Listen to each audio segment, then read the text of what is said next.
Many of you would know some of his published work. He's the author of Afterlight, which has only come out quite recently, which is a partial history of the city of Adelaide, partial in the sense that it covers the period up to 1929, 28. Wakefield Press Publications, and I'm sure Peter would be happy to sign a copy for you at the end. But of course he's not here to talk to us tonight about the history of the city of Adelaide. He's here to talk to us about one of his other published works and one of his other interests, and that is the history of Woomera, because he's also the author of Fire Across the Desert, Woomera and the Anglo-Australian Joint Project 1946 to 1980, which won a national prize for Australian local history in 1990. He's also, as I was saying to him, so he won't be surprised by this, a somewhat curious fellow, because he's not a senior lecturer in history at all. He's a senior lecturer in English literature, and yet he's increasingly becoming known as a South Australian historian. I think that's really good. The more people who are involved in promoting South Australian history and researching it, the better. That's enough of an introduction. Would you please make welcome Dr. Peter MORTON.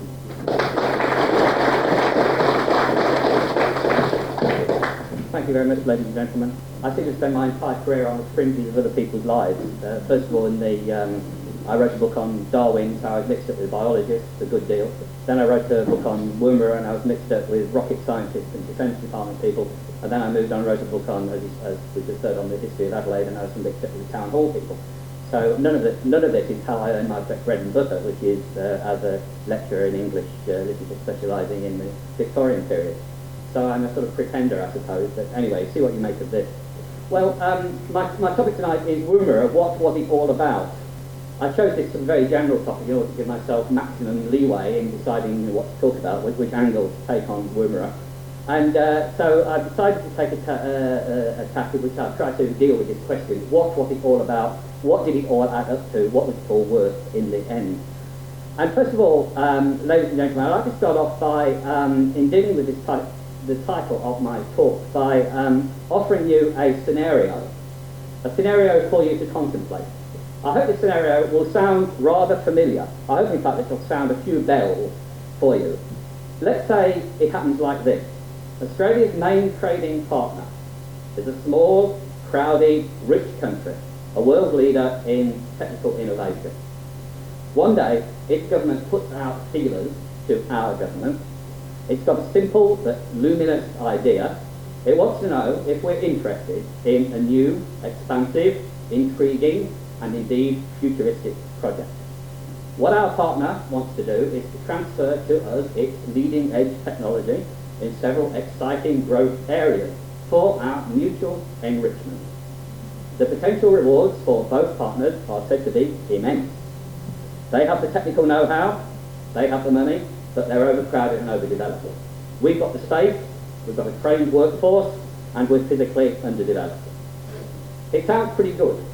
Teams come here and look us over. After careful inquiries, a site near Adelaide is selected. A new town is planned from scratch on a pretty unpromising site. Their scientists and their engineers come and settle here in considerable numbers.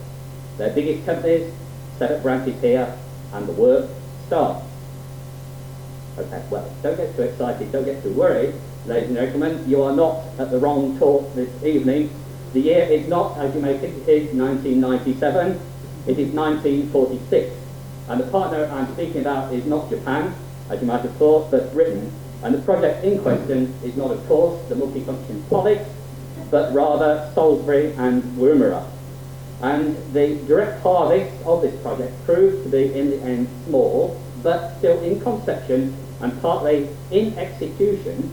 The old joint project that I'm speaking about here did actually realise more glamour for a while than the MFP has done so far, nor I suspect is ever likely to do. We're all aware, of course, that the MFP proposal of our own time is the latest twist in a long spiral. Much of the history of Australia, that Western European country in the Far East, a highly derivative culture, has been bound up with the need to tap sources of capital, talent and expertise from elsewhere and encourage it to lodge here. That's the context of this earlier MFP, that's the way I want to look at it tonight. This one was called the Anglo-Australian Joint Project, and an instructive case it is for the historian. To the historian, we know there is nothing new under the sun, or at any rate there are very few things that are new. And while we've got the book of cliches open, let's remind ourselves of that other one. It's more useful this time, I suspect, than it often is, that those who cannot learn from history are condemned to repeat it. The kind of technology that Britain wanted to transfer to us then, for our mutual benefit, was not microchips and bioengineering, but guided weapons and aeronautics.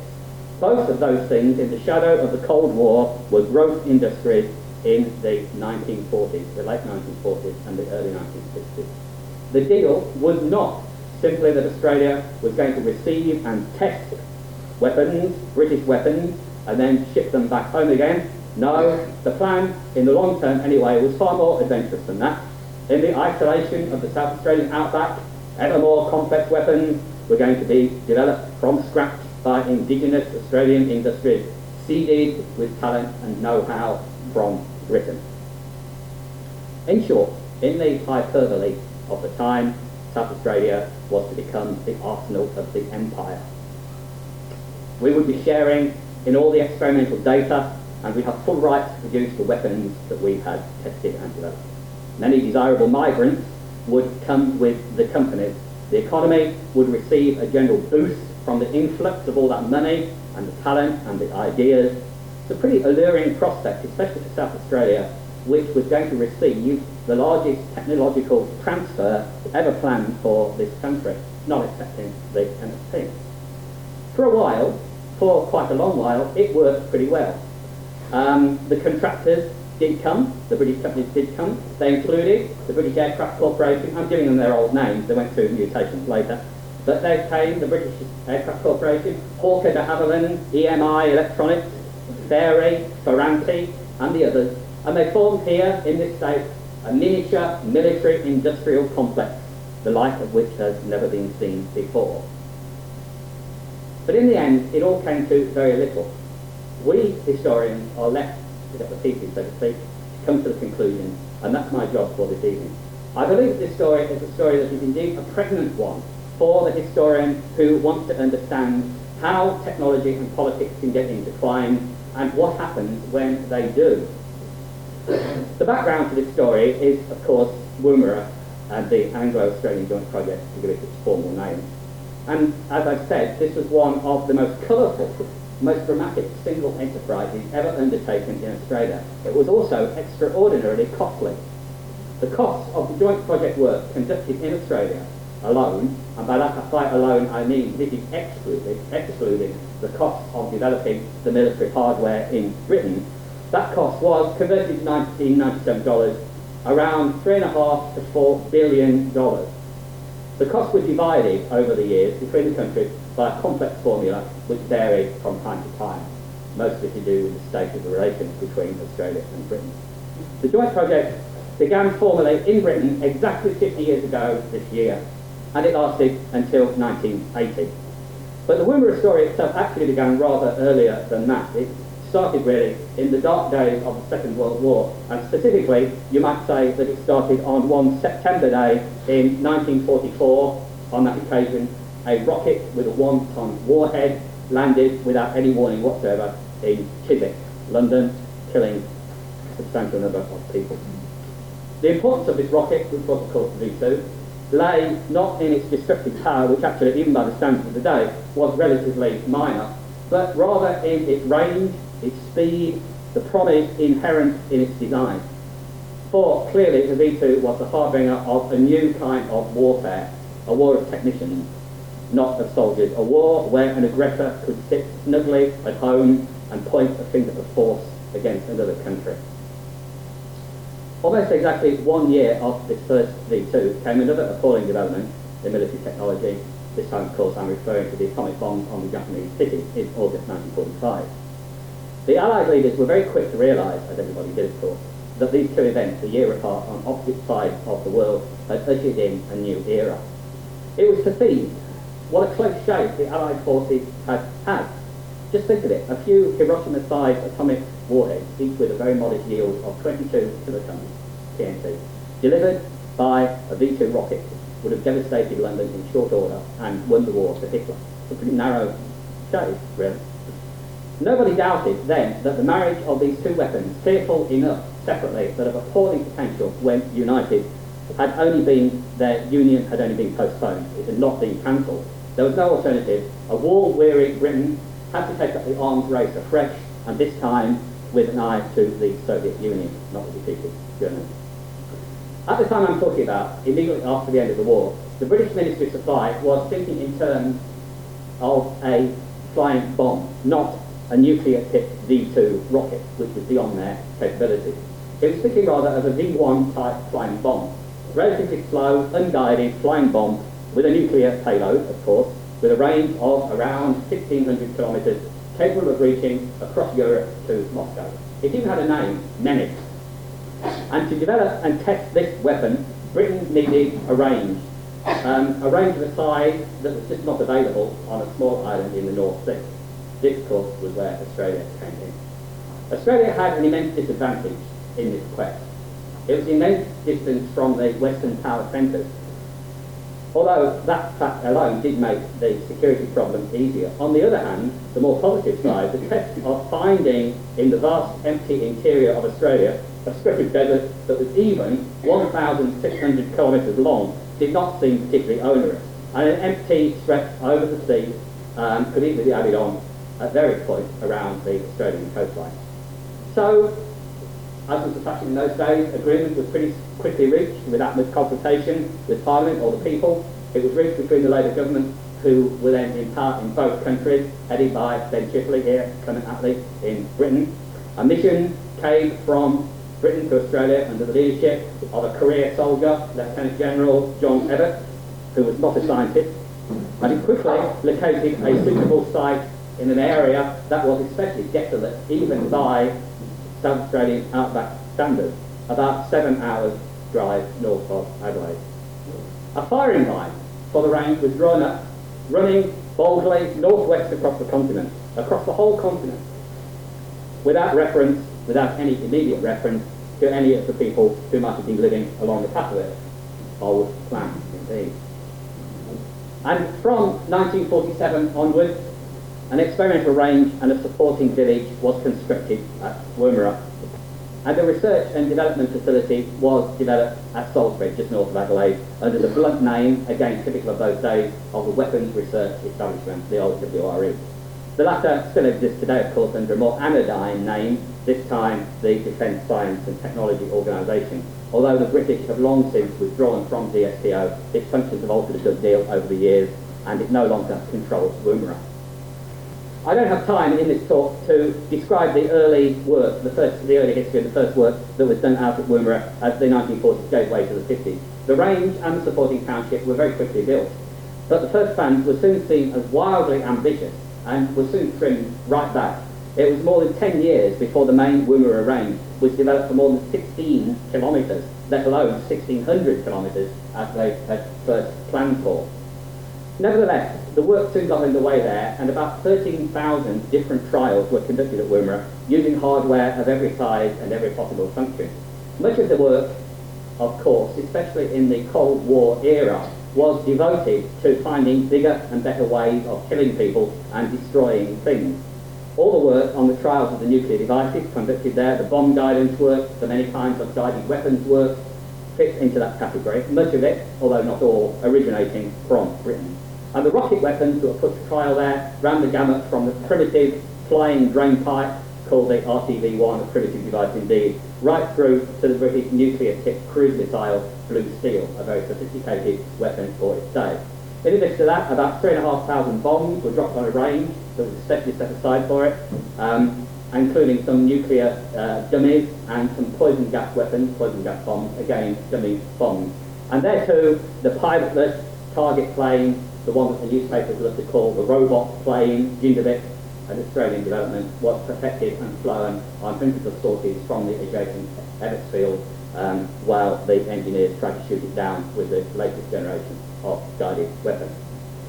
Woomera's heyday, some of you will remember this, directly of course, Woomera's heyday was in the 1960s, the mid-1960s. By the time I'm talking about the mid-1960s, Woomera was a bustling place indeed. It was the home of about 6,000 people of many nationalities, And the focus of the work by this time had moved away from the purely military type of work to space, and in particular to orbiting, putting satellites into orbit, and virtually everything that Australia has ever done in rockets and space technology was done out there at Woomera. There were hundreds of launches of sounding rockets, names like Skylark, Long Tom, Black Arrow, Had, Hat, Falstaff, and so on.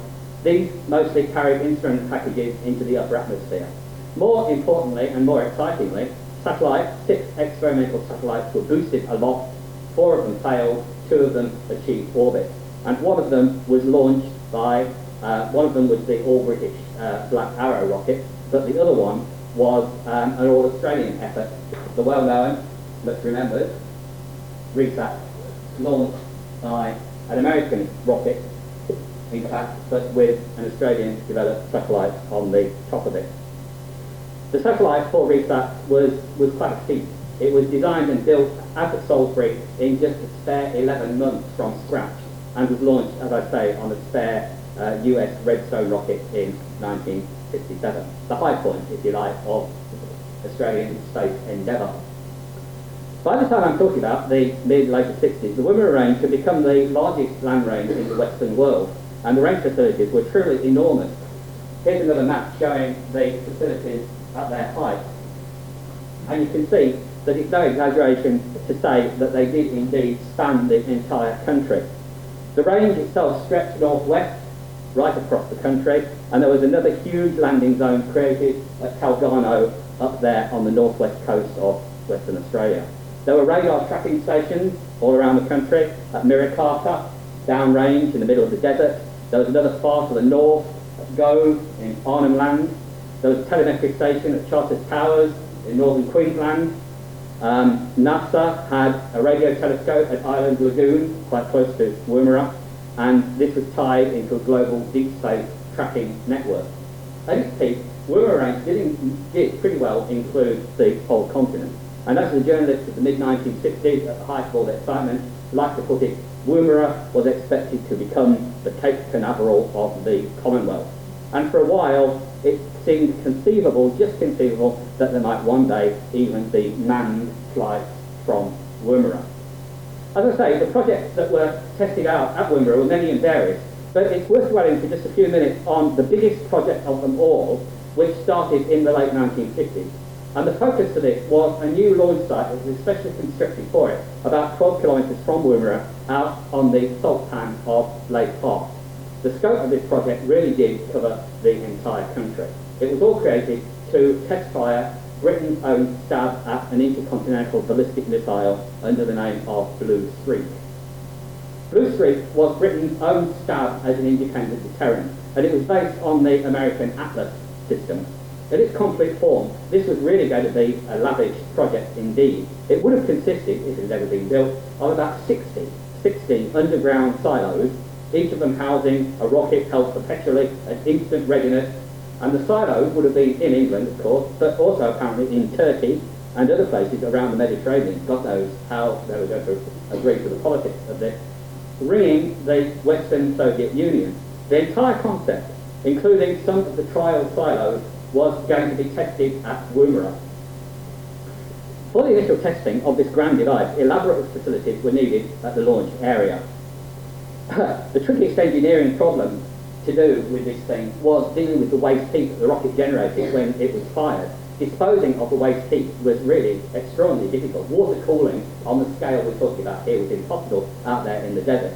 And the solution was to push out 2 enormous vast concrete launcher emplacements from an escarpment which overlooks the salt pan there, from which the exhaust flames from the missile blasted down harmlessly into the gully underneath. This was only one part, indeed quite a small part, of the overall concept.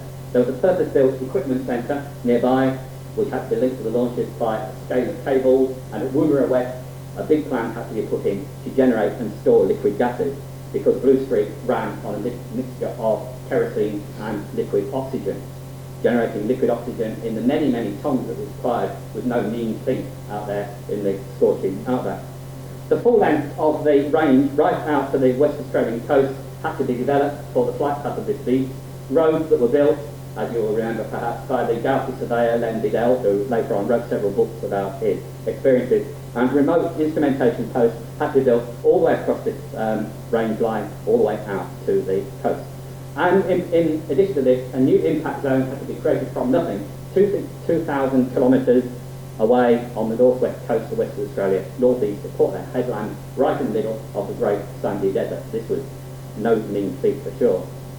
By the end of 1959, one of these gargantuan ferroconcrete launchers, 6A it was called, was practically complete, and the other one, 6B, was just a few months behind. Each of these two launch sites had a servicing tower, 500 tons in weight, and 8 stories high, running along rails on a causeway out to the apron, jutting over the edge of the gully that was 40 metres below. Poised out there on the edge of the gleaming salt pan, these made a pretty impressive and futuristic sight.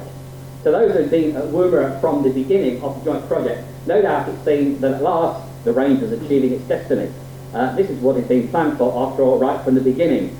To hurl rockets halfway across the continent, not to fiddle around with short-range guided weapons, or to conduct unexciting bomb trials that could be done in a dozen places, did not need Woomera at all. And it was at this point, the high point of expectation, in the early months of 1960, when the very first Blue Streak was on its way here from Britain by sea, in fact it got as far as San Francisco, that the British cancelled the entire project before a single firing had taken place at Woomera. The resulting political row was monumental.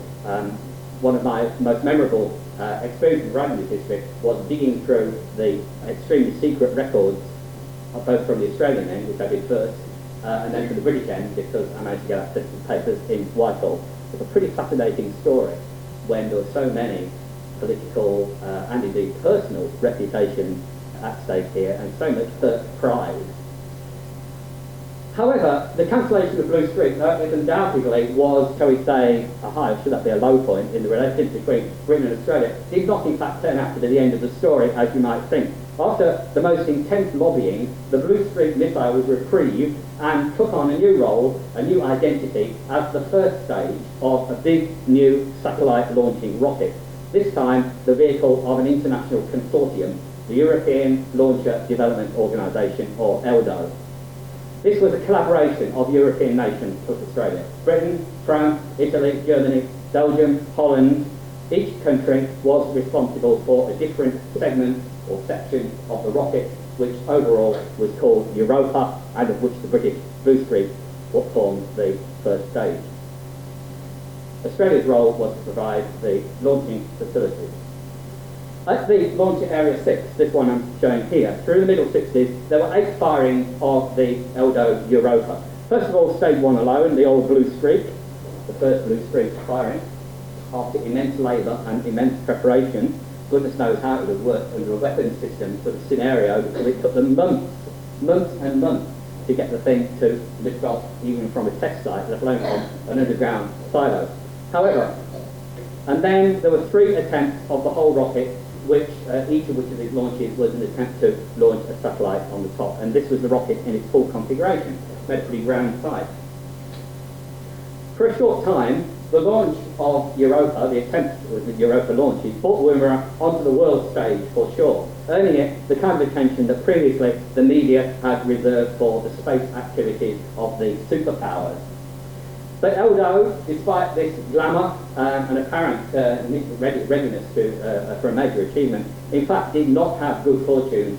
The big Europa was plagued by technical problems, most of them arising from bad planning, and it must be said, international squabbling among the various partners who were responsible for the rocket. Cruel wits were soon suggesting that a better name for Europa might well have been Chimera, the mythical beast made up of several ill-fitting animal parts, none of which worked together properly. Such were the fruits of trying to have several nations assemble one rocket. Not one of the Eldo attempts at orbiting a satellite from Woomera was successful. A successor vehicle, replacement vehicle, was planned, but most unfortunately, this second generation device, did not stay in Australia. The government of the day was not actually to blame for this. It did make a very generous offer, actually a magnificently generous offer, to pay for the building of a whole new orbital launcher site at Darwin, which geographically is a much more suitable location for this kind of thing than Woomera is. But France refused to play. France insisted on taking Europa 2 away with it to South America, where to this very day Ariane Space, which is what it turned into, remains launching satellites now and again. Thus ended Australia's brief flirtation with orbital launching facilities. It lost forever, one might assume, it lost forever the independent route into space which Woomera had offered for a few years. It's probably the biggest technological loss that this country has ever suffered. Bereft now of the support of its British partner, the Australian government seemed to lose its nerve over Woomera.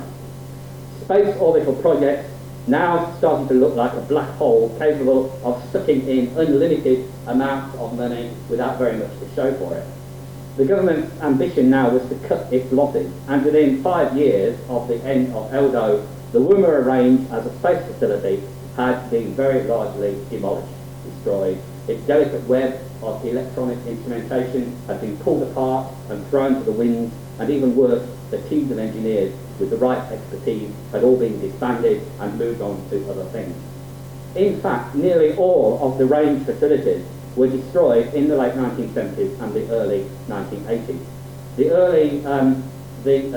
huge Island Lagoon radio dish, transmitting receiving dish, which was used for, among other things, to send command to the Martian probe Mariner 9, was offered to us, Australia, for free by the United States, offered as a gift.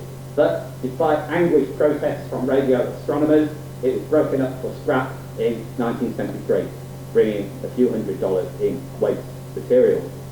The little village near Woomera, on the edge of Lake Koolyanoulka, which had once housed the Rangehead staff, this was razed to the ground, and the Area 6 site, home of the ground, whose Europa launches were pretty well destroyed.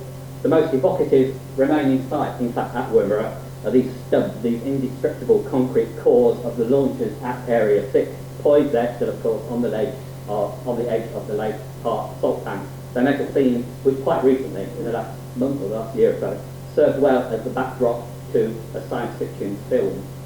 The range area today at Woomera has shrunk dramatically. It's now no more than about 1,000 square kilometres, a mere pinprick of land out there in the middle of South Australia. What's left is used for launching small instrument packages. It's used for RAAF, bombing practice, military exercises, amateur rocket firings. You may have seen one on TV when it was last year, OSROC 2, the Japanese LFLEX firings, and so on. There's still a little bit of work going on there. As for Woomera town itself, that shrank to a small outback town of around 1,200 people, rather fewer than that town. In the town, if you go to Woomera, some of us have been there, that you'll know that there's a heritage centre and a missile park, both of them with rocket hardware on display. But there are very, very few other reminders of the great glory days. In the old closed town Woomera, where no one could get in and often found it hard to get out, in those days the messes were the epicentre of Woomera's boisterous, to put it mildly, public life. They've gone without trace.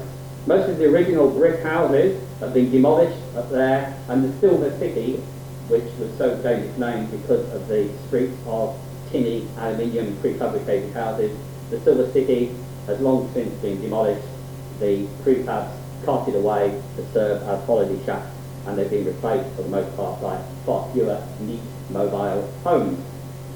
And a large question mark, of course, hangs over Woomera's future. It gets more insistent year by year. This in itself is not anything new. Attempts to find a lasting role for Woomera have been going on for at least 20, some would say 30 years. And at the moment, it has a precarious existence as a dormitory town for the nearby Narungar base. The staff is half American, half Australian. Its purpose is a tracking station to detect atomic bomb launches, rocket launches. But Narungar is due to close in a few years' time, and it's hard to know what will happen to Woomera then. Okay, ladies and gentlemen, I'm a historian, well, sort of. My work's sustained by the public purse, and I have to sing for my supper. I can't hope to get away with, as one of my pessimistic colleagues put it once, with the activity, the typical historian's activity, of shifting an old set of bones from one graveyard to another. So when I ask questions, I expect the answers to force that has to yield us meaning for the present. And the title of this talk was Question. And as I think about this, I have great insights to try to answer this question. I feel impelled to return to the teasing scenario with which I started this talk. There are, to my way of thinking, irresistible comparisons between what happened then, at the end of the 1950s, and what is happening now, or should I say is supposed to be happening now, with the MSP. Since the beginning of its history, Australia has tended to fall into the role of a client state to one powerful nation or another. First it was Britain, then it was the United States, next perhaps it was Japan, who knows who it's going to be in the future, China, one might guess. The need to be a client state, especially as we are here out on the rim of Asia, is deeply ingrained in the national personality. And one historical lesson seems to be that whenever Australia has gone in for technological transfer, which it needs, it has bought with it, or has been forced to buy with it, a package deal. And the deal has always included a whole lot of things that have got nothing at all to do with engineering and have got everything to do with politics. And I think this is the case with the joint project. We wonder today, as few people at the time seem to wonder, why the Menzies government agreed to promote Woomera so energetically. So little of the work that was done there, especially in the early years, seemed in the slightest bit adaptable to Australian needs. This was obviously true of the most costly project of them all, in both materials, money and people's time, Blue Street. What possibly could the Menzies government have found attractive about a mid-range nuclear-armed ballistic missile system, an inflexible weapon at the very best, a weapon of last resort? After you press the button, there is no turning back. What on earth could such a weapon designed for European forum have to do with Australia? You'll know that in recent years, the Australian people and the Royal Commission, an energetic Royal Commission, have castigated the Menzies government for hosting the British atomic bomb test at Maralinga. Yet, without defending this test, one could well argue that hosting the atomic test made a lot more sense in the early 1950s than the agreement to supply the facilities for Blue Street and its other brethren. In the early 1950s, it wasn't impossible that one day Australia might want to possess nuclear weapons. It had the resources to make them, it had the technical competence to manufacture them, and it might have had the political will to acquire them. And it could have bought delivery aircraft for them. However, medium-range ballistic missiles, which are only ever suitable for a European theatre of war, were useless from Australia, for Australia's purpose. And this is not entirely my own judgment, looking back on it. It's a judgment which comes not only with the blessings of hindsight. As early as 1957, one powerful voice inside the Menzies cabinet was querying the value of allowing some of the best scientific brains in the country to accumulate unproductively, as he put it, at Salisbury and Woomera, where apparently, he said, they were aiding the very, very slow development of some not very remarkable weapons. That was in 1957, and the voice was, of course, overruled. But exactly 40 years later, it's hard to avoid the reflection that Woomera was essentially the product of British military ambitions, with Australia hanging on in the usual way, hanging on to the coattails, going along for the ride. We can, of course, it's quite true, point to some indirect benefits of the enterprise there. Under the joint project, Britain injected funds equivalent to almost $1,000 million into our economy and provided thousands of jobs over the years. It did cause a small flow of scientific and technical brain power into this state, some of which settled permanently and enriched the community as a result. Some British firms, as a direct result of the project, did establish their subsidiaries or branches in South Australia, of which at least one, I think only one, some correctly perhaps, is British Aerospace. And certainly good scientific work was into the ionosphere. It was done from Woomera by teams from many universities, national and international. And most importantly, the joint project work created the nucleus of the present DSTO, present organisation at Salisbury. The expertise that was gained in rocket and gun propulsion, aeroballistics, data reduction, fine mechanisms, advanced optics, electronics, this work, or the results of this work, did not evaporate. It flowed to some degree into many current all-Australian projects, such as the Gingerlee over-the-horizon radar, the expendable decoy rocket winning, and the Malota sonar, and a few other things. But the fact is that when we've said this, we've said practically all that there is to say. Virtually none of the work done at Woomera produced any direct enduring defensive benefit to Australia at all. Our armed forces did not buy any, or with the exception perhaps of one or even two, of the weapons developed at Woomera. And even the indigenous anti-submarine project, the missile ICARA, which was used at Woomera, an all-Australian project, it found the range facilities useful, but it was a mere matter of convenience, certainly not essential. As I suspect may well prove to be the case with the NFP, we come back in contemplating historical events to the imponderable and unpredictable and even the irrational factors. The joint project was conceived and born of two Labour governments, as I said, but throughout a long period between 1950 and 1966, the joint project flowered under the Conservative Australian government headed by Sir Robert Menzies, whose ties with Britain were undoubtedly sincere, but were at the best romantic and at worst verged on the psychopathic. Menzies, of course, gave the project his full blessing, and to have Menzies' blessing was certainly no mean thing considering the total domination of his party. The British could never have wished for a more understanding ear than Menzies when it came to Woomera. Perhaps of the many appointments that Menzies held throughout his life, the one most relevant to this present case was his appointment as Constable of Dover Castle, a title which, however empty, did at least make him symbolically responsible for defending his beloved England's traditional bulwark against invasive attack. The idea of a united British Commonwealth defence was still very much alive throughout these years, along with the assumption that Britain's potential enemies were automatically Australia's too. Menzies' judgment, of course, was usually excellent, and under the right circumstances, the support he gave to Woomera might well have served as his lasting memorial. Only one thing would have been necessary for that to happen, I suggest: the lasting success of the big space projects of the 1960s. If the efforts at Eldo had been successful, and even more, if the satellite facility had been retained in Australia, the value of the Blue Streak adventure and the others would not be a matter of dispute. However, as we've seen, this unfortunately did not happen. So there was bad luck. But the ultimate lesson, I think, of the Woomera episode is surely that no one ever thought the matter through carefully enough and properly. The Australian spirit, let's give it a go, prevailed from the beginning, and it prevailed too much. Everything was seen from the beginning through a pinkish haze of optimism. Woomera is the sort of thing that can happen when we here in Australia can get caught up in other people's enthusiasm, other people's priorities.